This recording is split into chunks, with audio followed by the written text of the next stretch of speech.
Exposición asincrónica del uso de las normas APA. Buen día, somos las estudiantes Marilza Escobar, Carla Ramírez, Luis Izquierdo y Kelly Zuluaga, el grupo de estudio en la materia de comunicación a través de la palabra. Y a continuación les expondremos temas esenciales para la comunicación y la construcción de textos escritos con sentido. Mi nombre es Marilza Escobar y hoy hablaremos sobre las normas de referenciación o más conocida como las normas APA. Pero, ¿qué son las normas APA? En primer lugar, hay que destacar que el responsable de estas normas es la Asociación Americana de Psicología, la cual le dio origen a las normas APA en el año de 1929, cuando un grupo de psicólogos se reunieron y buscaron establecer unas normas o pautas que estandarizaban los diferentes componentes de la escritura científica para aumentar la facilidad de comprensión de lectura. Desde entonces, el alcance y la extensión del formato APA ha crecido y es el estilo de escritura más utilizado en el mundo para presentación de trabajos académicos. Tras lo anteriormente dicho, estas son una serie de normas para trabajos académicos e investigaciones que deben ser regidas metodológicamente por los escritores e investigadores de trabajos, artículos o estudios, y estas a su vez guían de cómo realizar una buena redacción, las bibliografías, de cómo citar los autores, las gráficas, entre otros.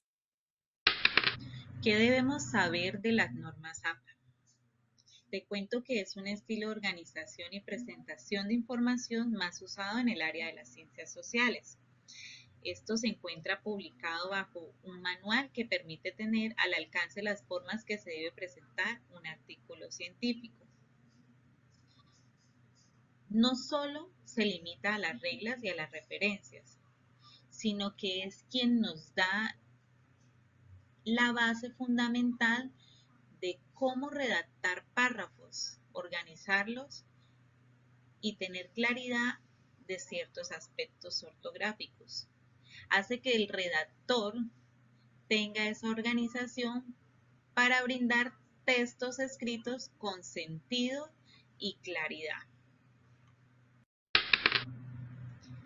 ¿Qué es la bibliografía y cómo las normas APAS influyen en ella? Te cuento que son todos los recursos o fuentes de información utilizadas en un informe o proyecto. Al incluir las referencias bibliográficas, identificamos las ideas e información que han sido tomadas de otros autores. Te podría dar este ejemplo. Si realizamos un estilo de cita normalizado, vamos a favorecer el conocimiento de la fuente empleada para que cualquier otra persona pueda localizar estos documentos. ¿Cuáles son las fuentes de información? Libros, revistas, periódicos, enciclopedias, materiales electrónicos que le van a permitir al lector comprobar y obtener una amplia base para su conocimiento. Bueno, soy Luis Izquierdo y siguiendo con el orden de los temas, a continuación expongo sobre el plagio y de cuál es la importancia de las normas de referenciación. Ok, la primera pregunta es, ¿qué es el plagio? Bueno, esto se define como el robo de propiedad intelectual. Veámoslo así, como cuando por algún motivo queremos hacer propio un conocimiento o idea dándonos un mérito que no corresponde, que es ajeno, y al cual no se le acredita la fuente de información o el derecho de autor.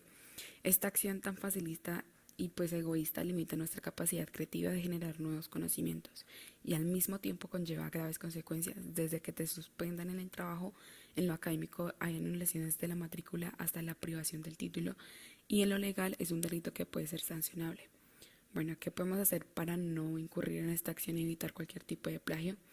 Como lo son el textual o el de ideas o de citas, es importante tener en cuenta ciertos comportamientos, como lo es tomar siempre los datos de la fuente donde se obtiene la información, organizar las formas de citar y referenciar autores que alimentan las obras, organizar los textos de acuerdo con patrones y estilos definidos y transmitir las ideas en formas claras y precisas es primordial. ¿Cuál es la importancia de las normas de referenciación? Bueno, estas facilitan de forma organizada y coherente la creación y comprensión al momento pues, de presentar los conocimientos en cualquier tipo de trabajo, ya sea académico o de investigación, como por ejemplo tesis, proyectos de grado, entre otros. Y bueno, cuando implementamos estas normas, se logra identificar la fuente donde se extrae la información, dando crédito al autor y al mismo tiempo respetamos su autoría y pues con esto podemos evitar así incurrir al plagio. Cuando nos referimos a citas, como dice la diapositiva, tomamos ideas de otros autores que refuerzan o apoyan nuestra investigación y seguidamente les damos los créditos por su aporte, todo esto siguiendo una serie de normas ya establecidas. Hablando de los tipos, como primer punto, la cita textual. En esta se utilizan las mismas palabras del autor y se puede clasificar como corta o larga. La corta con menos de 40 palabras y la larga con más de 40 palabras.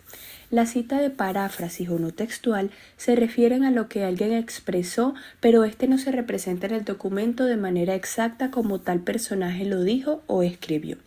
Aquí la cita se hace con el autor y la fecha, a diferencia de la otra que también se coloca la página de donde se extrajo la información.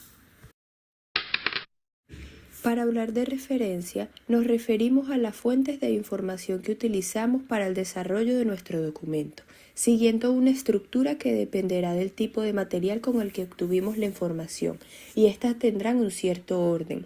Y en común, para las referencias de todo tipo de documento habrá que colocar el autor y el título.